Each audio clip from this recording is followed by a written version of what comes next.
programme Erasmus. Est-ce que du coup, collectivement, il y a des points de vigilance et une action à avoir de la part des territoires en lien avec vous, Europe et région, pour justement limiter les impacts de ce Brexit? Je ne sais pas si une des trois souhaite prendre la parole. Alors, au Parlement européen, nous allons voter du coup le texte de l'accord a priori à la plénière de février. Donc, nous sommes en train d'étudier justement les conséquences de cet accord. Alors déjà, je pense qu'il faut souligner qu'il est quand même préférable qu'il y ait un accord plutôt qu'il n'y ait pas d'accord. Il aurait été toujours préférable que nos amis britanniques restent dans l'Union européenne, mais c'est un choix que nous respectons. Donc maintenant, vous avez raison de souligner le fait qu'il faut être vigilant dans la mise en œuvre de toutes les questions. Premier point sur Erasmus. Alors bon, là aussi, c'est une décision britannique. Ça va avoir des conséquences très négatives, à la fois pour eux et à la fois pour nous, parce qu'on sait bien que beaucoup aussi de jeunes souhaitaient partir chez Outre-Manche pour pouvoir apprendre l'anglais aussi spécifiquement. Bon, on va essayer de trouver d'autres moyens, se coordonner avec l'Irlande, mais aussi avec d'autres pays qui parlent anglais pour que les jeunes puissent partir dans d'autres pays, dans d'autres cas. Bon, c'est dommageable, mais c'est plus dommageable malheureusement pour la jeunesse britannique que pour la jeunesse européenne. Par contre, sur vraiment l'impact, il y a bien évidemment la question de la pêche. Donc là, j'ai notamment mon collègue Pierre Karleskind, j'ai vu Loïc Chéné-Gérard la semaine dernière avec Annick Girardin qui était venue. Donc je vais peut-être faire abstraction de la question de pêche qui est encore suivie, plus il y a la problématique et la spécificité aussi des îles anglo-normandes. Là, rajoute de la difficulté à la difficulté.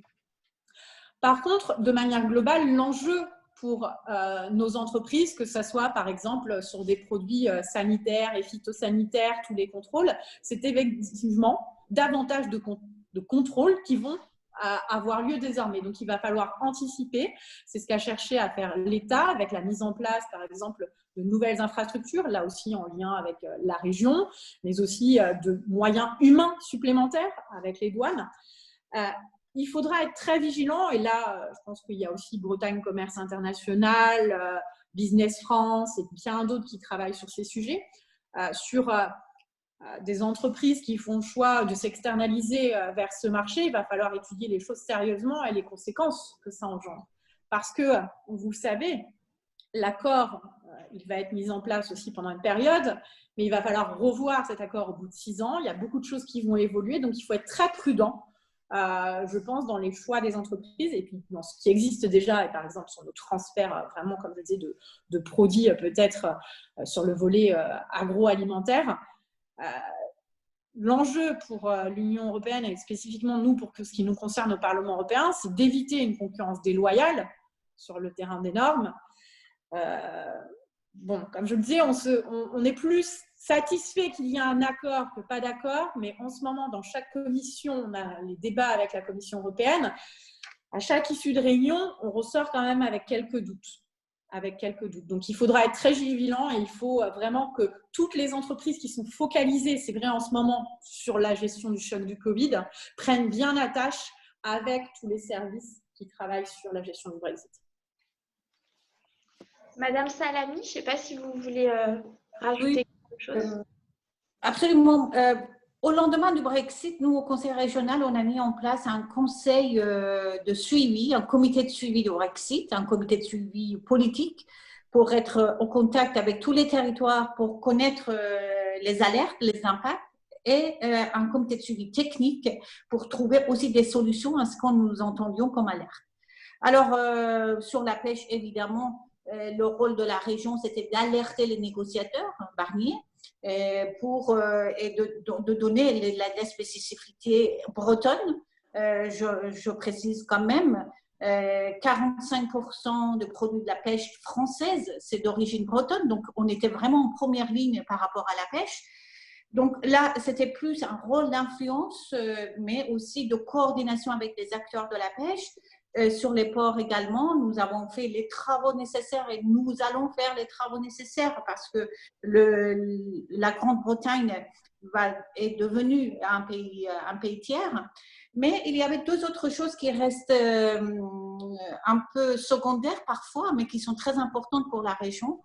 C'était l'Interreg. Vous avez souvent entendu parler d'Interreg et donc la région Bretagne a bénéficié énormément de financements Interreg pour notamment dans l'université, l'enseignement supérieur, la recherche, etc. Et avec le départ du Royaume-Uni, on perdait un des moyens de financement pour l'Interreg. Et on était vraiment dans l'angoisse de ça et on a réussi à inscrire la Bretagne, comme la Haute-France et la Normandie, dans un autre espace européen pour pouvoir bénéficier de financements nécessaires pour l'Interreg. Et sur l'Erasmus, moi, ça m'a beaucoup chagrinée parce que je trouve que la Grande-Bretagne a fait un calcul comptable. C'est vrai, il y a plus des étudiants européens qui vont dans le Royaume-Uni pour poursuivre leurs études ou avoir un stage que les étudiants britanniques en Europe. Donc, sur un plan comptable, le Royaume-Uni payait beaucoup plus de ce qu'il recevait. Mais il s'est privé de son rayonnement, à mon sens, parce que tous les talents européens qui allaient dans ces pays-là, qui pouvaient être en quelque sorte l'ambassadeur du Royaume-Uni, ils se sont privés de ça, rien que pour une logique comptable. Alors, qu'est-ce qu'on peut faire, nous? Et là, c'est peut-être un scoop que je vous donne. En région Bretagne, nous essayons, parce que en matière de la mobilité internationale, et donc, la gestion d'Erasmus, la région est chef de file. Et donc, on a commencé à discuter avec des pays celtes, des régions celtiques, que c'est le Pays de Galles, que c'est une partenaire très ancien, très fiable, voilà, des cousins avec qui nous discutons, avec l'Écosse, avec lesquels on est rentré en discussion, avec même la République d'Irlande, pour voir est-ce que nous pouvons mettre en place un accord un peu celtique, un peu Erasmus celtique, pour nos étudiants bretons, nos apprentis bretons. Tous les ans, il y a 450 bretons, jeunes bretons qui partent au Royaume-Uni. Donc, ils sont importants pour ces gens-là qu'on trouve une solution alternative.